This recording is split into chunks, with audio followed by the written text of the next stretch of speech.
So what does doctrine of ultra wires means? We all have studied कि sir beyond the powers, है ना? इतना तो सबको अब तक आ ही गया होगा that doctrine of ultra wires means sir beyond the powers. ठीक है सर. तो sir doctrine of ultra wires क्या बोलता है कि कंपनी के साथ में ऐसा, आप लोगों को कंपनी के साथ में ऐसा एग्रीमेंट नहीं बनाना है जो कंपनी की पावर्स के बाहर जाके हो. ये पावर्स का दायरा है, इससे बाहर जाके कंपनी कोई काम नहीं कर सकती. तो कोई आदमी यदि, कोई एंटिटी यदि कंपनी के साथ में ये बनाना चाह रहा है, एक तरीके का कोई कॉन्ट्रैक्ट या एग्रीमेंट बनाना चाह रहा है, तो उस आदमी की जिम्मेदारी बनती है दैट इस कंपनी के मेमोरेंडम ऑफ एसोसिएशन और आर्टिकल ऑफ एसोसिएशन पढ़ के जाए. एमओए और एओए इस कंपनी के पढ़ के जाए, उसके अकॉर्डिंगली कंपनी के साथ में कॉन्ट्रैक्ट बनाए. परफेक्ट. ठीक है सर. एमओए क्या होता है? एमओए के क्लॉजेस भी कल अपन ने डिस्कस कर लिए थे सर. नेम क्लॉज, कंपनी का नाम क्या है sir. Object clause sir. Liability clause sir. Capital clause, authorised capital कितनी है, कंपनी के मेंबर्स की लाइबिलिटी कितनी है, कंपनी का नाम क्या है. तो यानी कि मोटे मोटे तौर पे जो कंपनी के बाहरी लोगों को कंपनी के साथ में इंटरैक्ट करने के लिए जो जानना जरूरी है, वो सब कंपनी के एमओए में दिया हुआ होता है. ठीक है, बाहरी लोगों को. ठीक है. और कंपनी की इंटरनल वर्किंग कैसे चलेगी, ये कहां पर दिया हुआ होता है सर? आर्टिकल ऑफ एसोसिएशन में. क्या दिया हुआ होता है कि कंपनी की इंटरनल प्रोसीडिंग्स कैसे काम करेंगी, इंटरनल वर्किंग कैसे चलेंगी, ये दिया हुआ होता है आर्टिकल्स ऑफ एसोसिएशन में. जैसे कि सर डायरेक्टर, जैसे कि देखो दोनों एक साथ देखते हैं, एमओए और एओए का पॉइंट. सर एमओए में लिखा हुआ है कंपनी का ऑब्जेक्टिव है सीमेंट ट्रेडिंग के लिए ये जो भी नेसेसरी काम है, लोन लेना, रॉ मटेरियल खरीदना, जिप्सम खरीदना, ग्राइंडिंग मशीन खरीदना, ये सब वो कर सकती है, फैक्ट्री सेटअप करना. और इसके लिए 5 करोड़ रुपए तक का लोन ज्यादा से ज्यादा ले सकती है. फिर आर्टिकल ऑफ एसोसिएशन में लिखा हुआ है कि सर कंपनी के जो डायरेक्टर्स हैं वो बिना किसी की परमिशन लिए 3 करोड़ रुपए तक का लोन ले सकते हैं. ठीक है. यानी कि कंपनी की इंटरनल वर्किंग के लिए क्या बोला गया कि इन्हें किसी की भी परमिशन लेने की जरूरत नहीं है for a loan up to an amount of ₹3 crore. ठीक है. तो आर्टिकल ऑफ एसोसिएशन में कंपनी की इंटरनल वर्किंग कैसे होगी कि 3 करोड़ रुपए से ज्यादा लोन लेना है तो कंपनी के शेयर होल्डर्स का रेजोल्यूशन पास कराना होगा आपको मीटिंग में. कंपनी के शेयर होल्डर्स की मीटिंग बुलाइए, उसमें रेजोल्यूशन पास कराइए. ठीक है. यानी कि शेयर होल्डर्स मानते हैं इस बात पे, तो उनको उनसे पहले 3 करोड़ रुपए से ज्यादा सर बहुत बड़ी लाइबिलिटी है, तो है ना, आप पहले शेयर होल्डर्स की परमिशन लीजिए, फिर आप 3 करोड़ रुपए से ज्यादा का लोन ले पाएंगे. तो सर ये बात हमने देख ली कि काम कैसे होगा, ये कंपनी की बाहरी दुनिया से कैसे इंटरेक्ट कर सकती है और कंपनी की इंटरनल वर्किंग्स कैसे चलेगी, ये पैरेलली हमने आर्टिकल्स और मेमोरेंडम में देख लिया. सबको समझ आया? बोलो. Yes sir. Yes sir. ठीक है. अब देखो मजा, खेल देखो. कल मैंने आपको एक बात बताई थी, जो नए स्टूडेंट्स हैं वो बहुत ध्यान से सुनना, और पुराने वाले तो खैर ध्यान से सुनना ही है. देखो मैंने कल आपको एक बात बताई थी कि सर मेमोरेंडम ऑफ एसोसिएशन के बाहर जाके यदि कंपनी कोई काम कर लेती है तो वो अल्ट्रा वायर्स काम है, बियॉन्ड दी पावर्स काम है, और वो नल एंड वॉइड है. तो यानी कि इस कंपनी को, एक्स लिमिटेड है, ये कंपनी है एक्स लिमिटेड, एक्स लिमिटेड को लोन की जरूरत पड़ी 6 करोड़ रुपए की. आईसीआईसीआई बैंक के पास में गई और बोला मुझे 6 करोड़ रुपए की लोन की रिक्वायरमेंट है. आईसीआईसीआई बैंक ने इसको 6 करोड़ रुपए का लोन दे दिया. ठीक है. तो क्या अब ये वसूल पाएगी? सर अल्ट्रा वायर्स एक्ट है, बिल्कुल 5 करोड़ रुपए तक का लोन लेना अलाउड था, लेकिन ले कितना तक का लिया? 6 करोड़ रुपए तक का. तो सर मैक्सिमम 5 करोड़ रुपए तक की ही वसूली कर पाएगी आईसीआईसीआई बैंक. इतना ही इसका मेमोरेंडम ऑफ एसोसिएशन अलाउ करता है. इसके आगे का जो 1 करोड़ रुपए का है लोन है ना, 5+1, ये +1 वाला वॉइड एग्रीमेंट है, गलत है, ये नहीं वसूल पाएगी। ठीक है सर।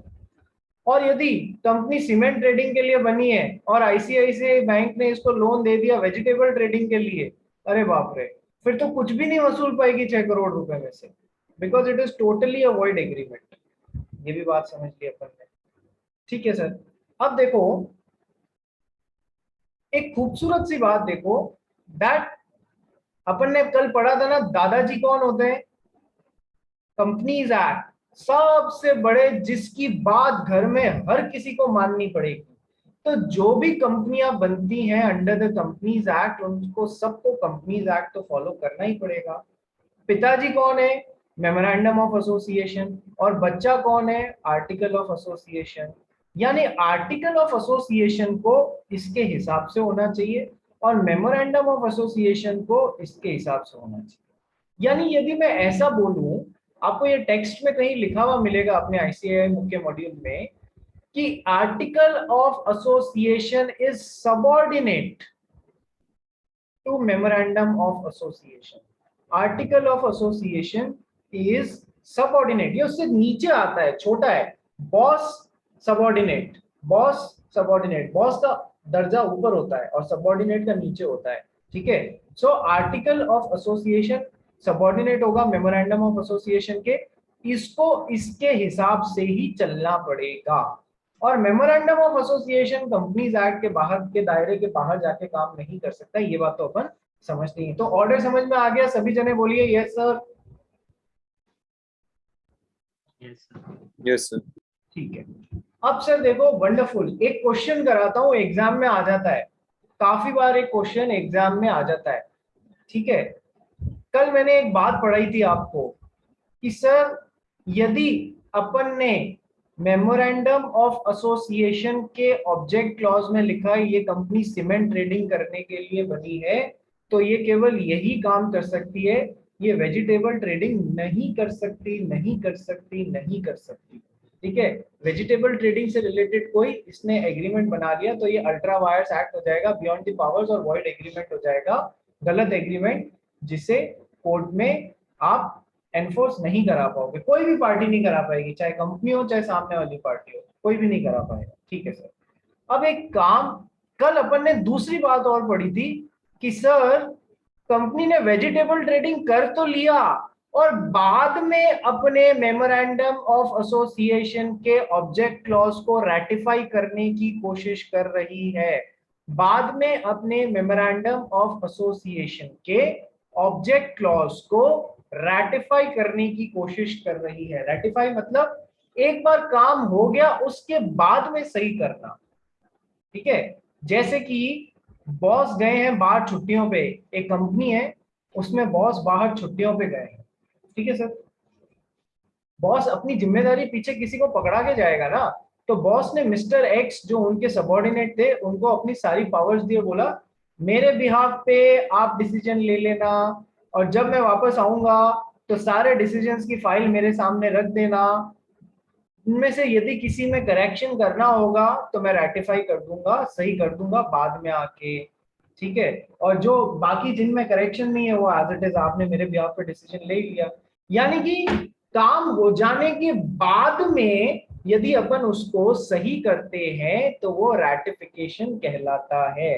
तो यदि ऑब्जेक्ट क्लॉज में केवल सीमेंट ट्रेडिंग लिखा था, आपने वेजिटेबल ट्रेडिंग कर ली, उसके बाद में आप एमओए के ऑब्जेक्ट क्लॉज को रेटिफाई करना चाह रहे हो, तो सर ये लॉ में परमिसिबल नहीं है। लॉ में परमिसिबल क्या है कि सर पहले ऑब्जेक्ट क्लॉज में चेंज करके वेजिटेबल ट्रेडिंग भी डालिए, फिर वेजिटेबल ट्रेडिंग के लिए आप कॉन्ट्रैक्ट बनाइए। सर ये भी कल मोटा मोटा समझ लिया था, प्रॉब्लम तो नहीं है किसी को? बोलो मान्यमी। नहीं सर, कोई प्रॉब्लम नहीं है। जीत पटेल बोल क्या प्रॉब्लम है? Sir, as director and the company are to be considered as separate legal entities, different from each others. Book में ऐसा दिया गया, just a minute sir, just a minute. Book में कैसा दिया हुआ है? सर बुक में ऐसा एक सेंटेंस है दैट एक ही minute, it has saying that in consequently any act done or contract made by the director but also the company. तो सर अगर डायरेक्टर अल्ट्रा वायर्स का काम करेगा तो कंपनी को कैसे अफेक्ट करेगा? डायरेक्टर अल्ट्रा वायर्स काम करेगा, कंपनी के बिहाफ पे डिसीजन ले रहा है, तो वो अल्टीमेटली कंपनी के लिए अल्ट्रा वायर्स काम हो जाएगा ना भाई। कंपनी कौन है? देख जीत पटेल, ध्यान से सुन, कंपनी कौन है रे? कंपनी की डेफिनेशन क्या पढ़ी थी अपन ने? एसीपीसी और भी दो चीजें थी उसमें, एक क्या था? रिया और जो नए जने वो ध्यान से सुनना, Nikunj, Shivam, a stands for company is an artificial person. Person तो है, सेपरेट लीगल एंटिटी है into the eyes of law. यानी कि जैसे निकुंज है, जैसे कि वो जैन साहब हैं, जैसे कि जीत पटेल है, ये अलग पर्सन है, ये अलग पर्सन है, ये अलग पर्सन है, ये नेचुरल पर्सन्स हैं। वैसे कंपनी को भी एक पर्सन माना गया है, सेपरेट है into the eyes of law, separate legal entity है। लेकिन सर कैसी पर्सन है? लॉ के द्वारा बनाई गई आर्टिफिशियल पर्सन है। तो सर आर्टिफिशियल पर्सन के पास में खुद का दिमाग तो होता ही नहीं है जीत पटेल, तो यानी इसके बिहाफ पे डिसीजन किसी को लेने पड़ेंगे ना, तो कौन ले रहे हैं सर? बोर्ड ऑफ डायरेक्टर्स ले रहे हैं। ठीक है, बात समझ में आई? अल्टीमेटली तो इन्हीं को रिप्रेजेंट करना पड़ेगा ना। Yes sir. ठीक है, तो चलो अपन जो बात समझ रहे थे वो मैं आपको आगे कंटिन्यू करवाता हूँ। तो सर मेमोरेंडम ऑफ एसोसिएशन के ऑब्जेक्ट क्लॉज के अल्ट्रा वायर्स कोई काम है। देखो मैं जो बोल रहा हूँ ना वो बहुत बहुत बहुत बहुत ज्यादा इंपॉर्टेंट है, इस पे क्वेश्चन आता है। मेमोरेंडम ऑफ एसोसिएशन के ऑब्जेक्ट क्लॉज के अल्ट्रा वायर्स कोई काम है, तो सर वो अल्ट्रा वायर्स काम है, वो गलत काम है, उसे रेटिफाई नहीं किया जा सकता, ये बात ध्यान रखना। चलिए सर पहली बात। दूसरी बात देखो, अल्ट्रा वायर्स के जैसे एक टर्म होती है इंट्रा वायर्स, जो बिल्कुल अपोजिट्स हैं। यदि कंपनी सीमेंट ट्रेडिंग करने के लिए बनी है तो वेजिटेबल ट्रेडिंग का कोई कॉन्ट्रैक्ट बनाती है तो ये अल्ट्रा वायर्स एक्ट है बियॉन्ड दी पावर्स। और कंपनी यदि सीमेंट ट्रेडिंग करने के लिए कोई कॉन्ट्रैक्ट बना रही है तो it is very much with in the powers. Ultra vires और इंट्रा वायर्स समझ में आ गया? बोलो yes sir. Yes sir. Intra wires भी समझ में आ गया। रिया समझ में आ रहा है? Yes sir. Riya yes sir. समझ आ गया? हाँ sir. Shivam, Shivam Jain, yes sir. क्या समझ आ गया? Yes sir. ठीक है, निकुंज को तो थोड़ा थोड़ा थोड़ा, अरे यार ये थोड़ा थोड़ा मत लगा। ठीक है, चलिए अब मैं आपको एक बहुत ही वंडरफुल बात बताने वाला हूं जिसपे एग्जाम में क्वेश्चन आता है। मैंने एक चीज बताई आपको, एमओए के ऑब्जेक्ट क्लॉज के अल्ट्रा वायर्स, फिर मैंने आपको बताई sir ultra vires beyond the powers act होता है, intra wires with in the powers act होता है। फिर मैंने आपको तीसरी बात बताई कि सर आर्टिकल ऑफ एसोसिएशन जो होता है इसके पिताजी होते हैं मेमोरेंडम ऑफ एसोसिएशन, यानी आर्टिकल ऑफ एसोसिएशन हमेशा एमओए के नीचे ही काम करेगा, सबऑर्डिनेट बन के ही काम करेगा। ठीक है, अब देखो धांसू बात आने वाली जबरदस्त, बहुत ध्यान से सुनना। सर मेमोरेंडम ऑफ एसोसिएशन में सीमेंट ट्रेडिंग के लिए कंपनी को 5 करोड़ रुपए तक का लोन लेना अलाउड था, लेकिन आर्टिकल ऑफ एसोसिएशन में डायरेक्टर को अलाउ किया गया था 3 करोड़ रुपए तक का लोन ले सकता है बिना किसी की परमिशन के, और यदि 3 करोड़ से ज्यादा का लोन लेना है तो फिर उसको परमिशन लेनी पड़ेगी किसकी? प्रॉपर शेयर होल्डर्स की। ठीक है सर, यानी कि इंट्रा वायर्स पावर कितनी हो गई सीमेंट ट्रेडिंग के लिए लोन लेने के लिए? 5 करोड़ रुपए। 6 करोड़ का लेते हो तो 1 करोड़ का अल्ट्रा वायर्स हो जाएगा। ठीक है, और डायरेक्टर की पावर्स कितनी है? 3 करोड़ रुपए तक की लोन बिना किसी की परमिशन लिख के लेने की। तो sir intra wires the article of association भी क्या पावर दी गई है डायरेक्टर को? 3 करोड़ रुपए की। आर्टिकल ऑफ एसोसिएशन के इंट्रा वायर्स कितनी पावर दी गई है डायरेक्टर को? 3 करोड़। और कंपनी को कितनी intra wires with in the powers कितनी काम है? 5 करोड़ रुपए तक का लोन ले सकती है। अब देखो पहली सिचुएशन, डायरेक्टर ने 2 करोड़ रुपए तक का लोन लिया और कोई परमिशन नहीं ली शेयर होल्डर्स की, तो ये वैलिड काम है या नॉन वैलिड है, आप लोग बताइए। वैलिड है। देखो हमको दोनों तरीके से देखना होगा। ये आर्टिकल ऑफ एसोसिएशन के लिहाज से वैलिड है क्या? बिल्कुल सर। और मेमोरेंडम ऑफ एसोसिएशन के लिहाज से वैलिड है क्या? बिल्कुल सर। तो सर ये बिल्कुल वैलिड काम हुआ, बिल्कुल सही तरीके से हुआ। ये बिल्कुल अल्ट्रा वायर्स नहीं है, बियॉन्ड द पावर्स नहीं है। ठीक है सर। डायरेक्टर ने 4 करोड़ रुपए तक का लोन लिया, लेकिन उसके लिए शेयर होल्डर्स का रेजोल्यूशन पास कराया। सर तो ये आर्टिकल ऑफ एसोसिएशन के हिसाब से उसने सही काम किया? हाँ सर। मेमोरेंडम ऑफ एसोसिएशन के भी अंदर अंदर ही बह रहा है ना? बिल्कुल सर। तो ये काम भी वैलिड हो गया। परमुटेशन कॉम्बिनेशन बना रहा हूं, देखना एग्जाम में कहां फंसाएंगे आप लोगों को। तीसरी सिचुएशन, डायरेक्टर ने 4 करोड़ रुपए तक का लोन ले लिया, लेकिन शेयर होल्डर्स की परमिशन स्पेशल रेजोल्यूशन को पास कराए बिना ये काम कर लिया। सर क्या ये काम आर्टिकल ऑफ एसोसिएशन की पावर के अंदर है क्या? बोलो हाँ या ना। No sir. No sir. Nikunj नहीं है ना? नहीं सर। ठीक है, लेकिन क्या ये काम मेमोरेंडम ऑफ एसोसिएशन के अंदर अंदर हो रहा है या नहीं हो रहा है? Yes sir. मेमोरेंडम में 5 करोड़ रुपए तक का लोन लेना अलाउड है ना? उसके अंदर अंदर हो रहा है या नहीं हो रहा है? बोलो, है ना? तो एग्जाम में क्वेश्चन इधर ठोकते हैं इस वाले पॉइंट पे।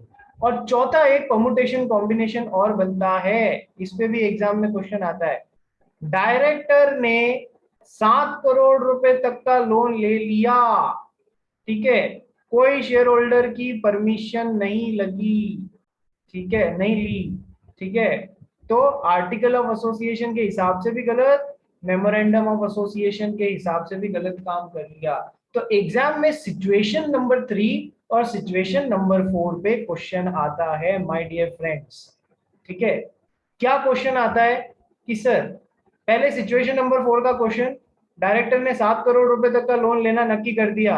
अरे सर ये अल्ट्रा वायर्स एक्ट है, beyond the memorandum of association है, it's an ultra vires act. Ultra vires not only the article of association, it is also ultra vires the memorandum of association. दोनों की powers के बाहर है। कैसे कि sir 3 crore रुपए तक का ही लोन ले सकता था, ये 3 करोड़ रुपए तक का ही लोन ले सकता था डायरेक्टर, बिना उसकी परमिशन के, शेयर होल्डर्स की परमिशन की। ठीक है सर, तो 3 करोड़ रुपए से ज्यादा का ले लिया, यानी कि ये काम beyond the powers of the article of association हो गया। और सर मेमोरेंडम ऑफ एसोसिएशन में था कि कोई भी सिचुएशन में कंपनी 5 करोड़ रुपए से ज्यादा का लोन नहीं ले सकती। ये भाई साहब 7 करोड़ रुपए का लोन लेके आ गए, यानी ये काम beyond the powers of memorandum of association भी हो गया। यानी अब इस सिचुएशन में क्या होगा? सर आंसर आपको पहले से ही ध्यान है, जिसने भी लोन दिया है वो 5 करोड़ रुपए तक का ही वसूल पाएगा। ठीक है, क्योंकि इतना ही मेमोरेंडम ऑफ एसोसिएशन अलाउ करता है। क्या इस फोर्थ सिचुएशन में किसी को डाउट है? बोलो यस और नो। No sir. नए बच्चों किसी को डाउट है? No sir. No sir. ये मत बोलना सर थोड़ा थोड़ा डाउट है। ठीक है, अब आ जाओ मेन धमाकेदार सिचुएशन पे, सिचुएशन नंबर 3 पे, जिसपे एग्जामिनर पेट क्वेश्चन बनाता है। पेट क्वेश्चन बनाता है, डायरेक्टर ने 4 करोड़ रुपए तक का लोन ले लिया, ठीक है, लेकिन उसने शेयर होल्डर्स का रेजोल्यूशन पास नहीं किया, जैसा कि आर्टिकल ऑफ एसोसिएशन में उसको पावर थी, उसके बाहर जाके काम कर दिया। तो सर ये काम ultra vires the article of association हो गया। क्यों सर?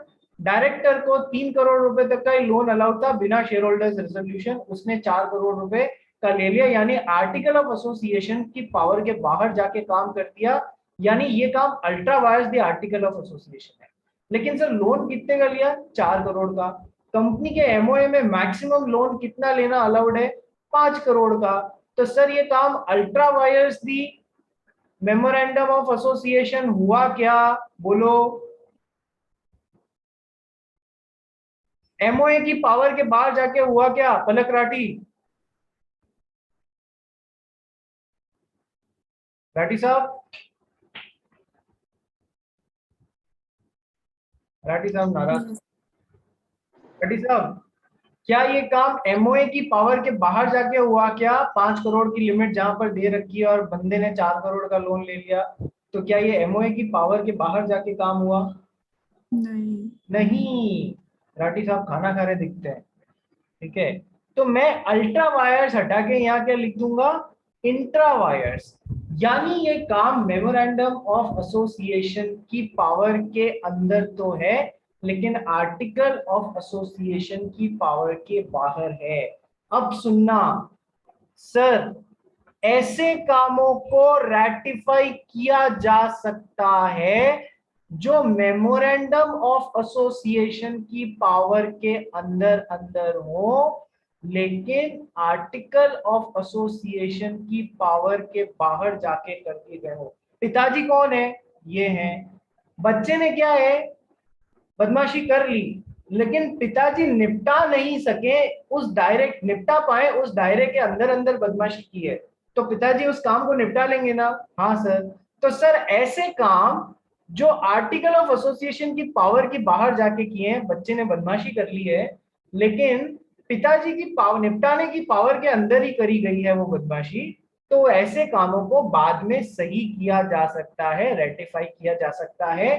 कंपनी लॉ की भाषा में बोलूं तो इसके लिए स्टेटमेंट काम आता है, acts which are ultra wires the article of association but intra wires the memorandum of association can be ratified। उन्हें रेटिफाई किया जा सकता है। क्या ये बात सबको समझ में आ गई? ये ब्रह्मास्त्र है, ये समझना जरूरी है। सर एक एक बच्चा बोलेगा। अमीश नायर समझ में आया? समझा सर। आयुषी, बानियमी, Yes, sir. Yes, sir. Devansh, Jeet Patel, Yes. Nikunj Mehta, Yes, sir. Vinod Kadam, yes sir. Palak Rathi, Riya. Yes, sir. Yes, sir. ये याद रखना बेटा, एग्जाम पे इस पे क्वेश्चन आता है। शैली शाह, शिवम जैन। हाँ सर। तो हमने दो बातें सीखी। सर ऐसे काम जो बच्चा आर्टिकल ऑफ एसोसिएशन अपनी ताकत के बाहर कर देता है, लेकिन पिताजी निपटा सके, उसकी पावर के अंदर अंदर है, उसे बाद में भी सही बनाया जा सकता है, क्योंकि बच्चे ने गलती करते वक्त अपने पिताजी की हैसियत का ध्यान रख लिया। सो acts which are ultra wires beyond the powers of article of association but intra wires the memorandum of association can be ratified afterwards। यानी कि डायरेक्टर ने 4 करोड़ रुपए तक का लोन ले लिया बिना शेयर होल्डर्स की मीटिंग के, ठीक है, लेकिन 5 करोड़ तक का नियम यहां पर है, तो इसे बाद में रेटिफाई किया जा सकता है और सही बनाया जा सकता है। ठीक है सर, कोई दिक्कत नहीं है। लेकिन एक काम जो ultra vires the memorandum of association है, उसे बाद में कभी भी रेटिफाई नहीं किया जा सकता। आपने 6 करोड़ रुपए तक का लोन ले लिया ना, तो उसे बाद में सही नहीं किया जा सकता कि बाद में आप अपने मेमोरेंडम के ऑब्जेक्ट क्लॉज में लिख दो हाँ लेने के बाद में हम 6 करोड़ तक के ले सकते हैं। नहीं, लेने से पहले चेंज करना होगा आपको मेमोरेंडम ऑफ एसोसिएशन में। इसका कारण भी मैंने आपको बताया था कि सर एमओए में लिखा हुआ है आप सीमेंट ट्रेडिंग कर सकते हैं, लेकिन आपने वेजिटेबल ट्रेडिंग कर ली और बाद में एमओए को चेंज कर लिया हम वेजिटेबल ट्रेडिंग भी कर सकते हैं। तो बाद में आपने ये चेंज किया ना, यानी कि ये किनके साथ में धोखा हो गया? कंपनी को जिन्होंने सीमेंट ट्रेडिंग के लिए शेयर होल्डर्स और डिवेंचर होल्डर्स ने पैसे दिए थे ना, उनसे पैसा तो आपने सीमेंट ट्रेडिंग का कह के ले लिया और वेजिटेबल ट्रेडिंग में लगा दिया। So that is wrong, that is wrong. अब बाद में एमओए के अल्ट्रावायर्स काम हुआ है, वो रेटिफाई नहीं हो सकता। तो कहीं भी इस परमुटेशन कॉम्बिनेशन में, देखो ये वाले में, कहीं भी इस परमुटेशन कॉम्बिनेशन में जहां भी यहां पर क्रॉस आ रहा है ना, वो काम कभी भी रेटिफाई नहीं हो सकता। जहां यहां पे क्रॉस आ रहा है इसके नीचे, लेकिन इसके अंदर टिक मार्क आ रहा है, वो काम रेटिफाई हो सकता है। एग्जाम पे क्वेश्चन एक्सपेक्ट कर सकते हो इसमें से। सबको समझ में आ गया है? बहुत ज्यादा मैंने इस पे स्ट्रेस कर दिया है। आइए इसको पढ़ना चालू करते हैं। जीत पटेल बोलो, क्या तकलीफ हुई? सर जब any act which ultra vires the article of association, उसके लिए कौन सा रेजोल्यूशन रेज करना पड़ता है पास करने के लिए? सर जी डिपेंड करता है कि है ना, it is ultra vires the article of association, आप उसको सही करना चाह रहे हो। देखो कुछ रेजोल्यूशंस, जो नए बच्चे हैं वो सुने, पुराने वालों को थोड़ा बहुत ध्यान है इस बारे में कि सर जनरल मीटिंग होती है कंपनी की, ये कंपनी के शेयर होल्डर्स या मेंबर्स की मीटिंग होती है, जनरल मीटिंग। आपने नाम सुना है? Annual general meeting, extra ordinary general meeting. क्या सभी बच्चों ने, नए पुराने सबने ये नाम सुना है या नहीं सुना है? बोलो हाँ या ना। कि सर कंपनी की एजीएम है, कंपनी उसमें डिविडेंड डिक्लेयर कर रही है, 10 रुपए के शेयर पे 2 रुपए का डिविडेंड डिक्लेयर कर रही है। ये कहाँ करती है? या तो एजीएम में या ईजीएम में। आप लोगों को पता है ना डिविडेंड क्या होता है? यू ऑल नो ना व्हाट इज डिविडेंड?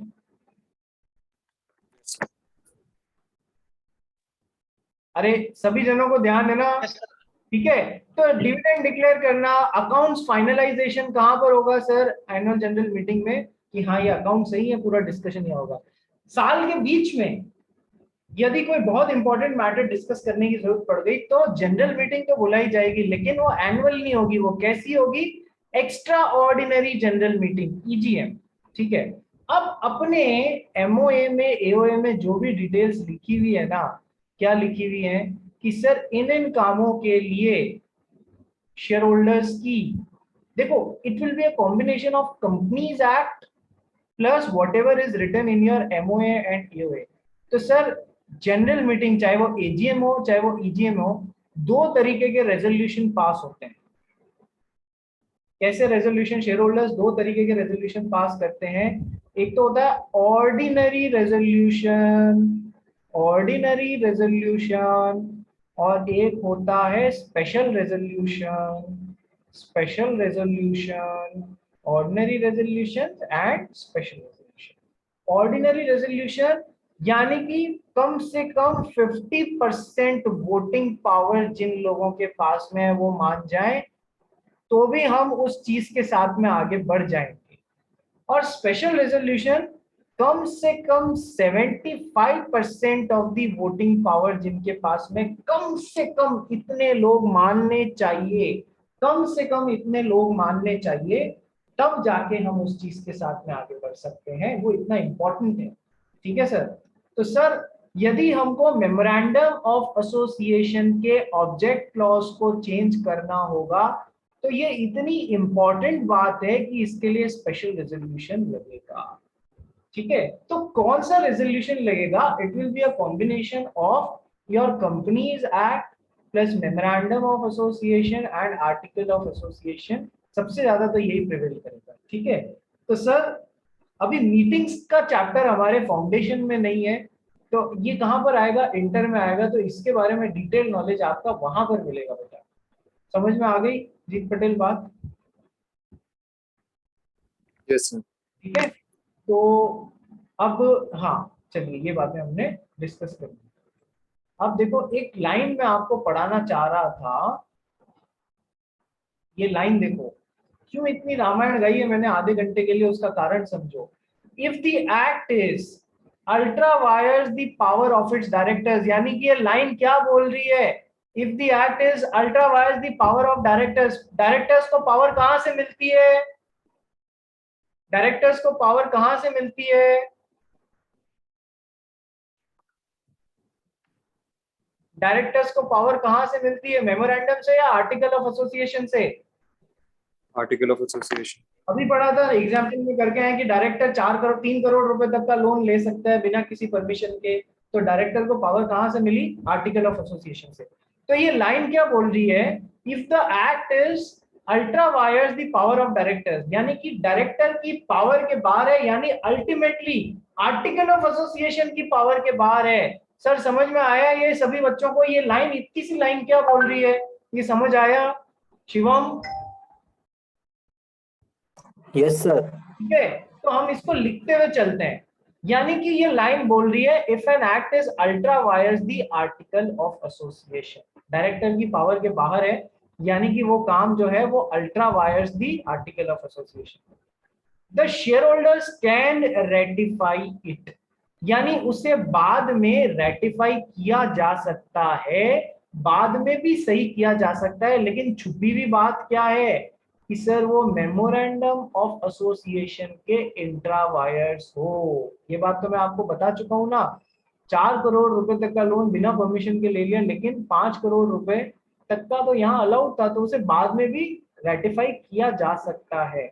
सर ये एक लाइन समझ में आई, that if the act is ultra vires the power of directors the share holder can ratify it. छुपी हुई बात क्या है, इफ इट इज, यहां तक छुपी हुई बात क्या है, बस वो मेमोरेंडम ऑफ एसोसिएशन की पावर के अंदर अंदर होना चाहिए। अब if it is ultra vires the articles of the company can alter the articles. ठीक है सर, आर्टिकल ऑफ एसोसिएशन को भी ऑल्टर किया जा सकता है if the act is with in the power of the company but is done irregularly, share can validate it. Sir ये line क्या बोल रही है, if the act is with in the power of the company. Sir ये line क्या represent कर रही है, कंपनी क्या काम कर सकती है, ये पावर कहां से मिलती है, निकुंज तू बता, कंपनी क्या काम कर सकती है, ये पावर कहां से मिलती है। Memorandum sir. Memorandum, very good, memorandum of association के ऑब्जेक्ट क्लॉज से मिलती है। अब ये लाइन क्या बोल रही है, if the act is with in the power of the company, यानी कि एमओए की ताकत के अंदर है, यानी intra wires the memorandum of association है, लेकिन उसे सही तरीके से नहीं किया गया है, तो शेयर होल्डर्स वैलिडेट कर सकते हैं, यानी कि इसकी ताकत के अंदर है, लेकिन इसने गलत तरीके से किया है, तो उसे बाद में रेटिफाई किया जा सकता है। मैंने इतनी बात जो आपको पढ़ाई वो पिछले आधे घंटे से घोट घोट के समझा रहा हूँ, हर तरीके से, अलग अलग तरीके से। अब समझ में आया या नहीं आया, एग्जाम में क्वेश्चन आए तो उसको 100% ब्रीच कर लोगे या नहीं कर लोगे, बोलो। Yes sir. सभी जने आता है इस पे क्वेश्चन, आता है। पिछले 2 बार से अल्ट्रा वायर्स पे डायरेक्ट क्वेश्चन आ रहा है, और ये इतना इंपॉर्टेंट टॉपिक है कि इस पे डायरेक्ट नहीं तो इनडायरेक्ट क्वेश्चन बना के देते हैं, और भाई जब इनडायरेक्ट क्वेश्चन होता है तो वो ऐसा ही आता है, ध्यान रखिएगा।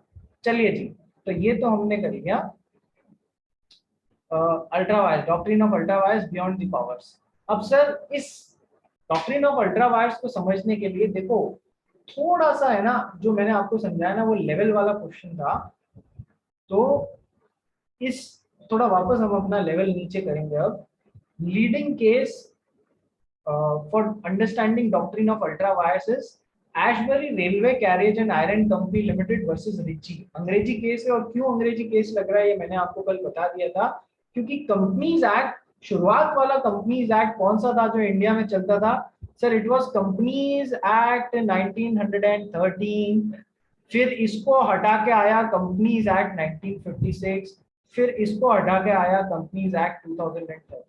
तो सर अंग्रेजों के जमाने के टाइम से हमारे यहाँ लॉ बन रहे हैं, तो अंग्रेजी केस लॉ तो डिस्कस होंगे ही ना, ठीक है, उनसे हम लोग काफी बहुत प्रभावित हुए हैं।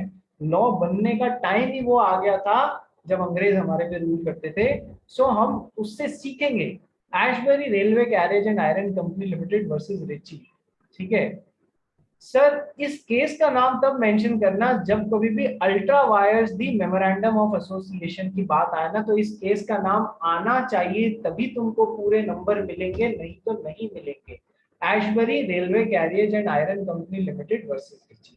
टाइम खत्म हो रहा है, मैं आपको नया लिंक भेजता हूँ, उस पर सभी जने रीज्वाइन करेंगे, और उसके बाद में I will be explaining this case to you, ठीक है। मैं आपको नया लिंक भेजता हूँ, उस पर सभी जने रीज्वाइन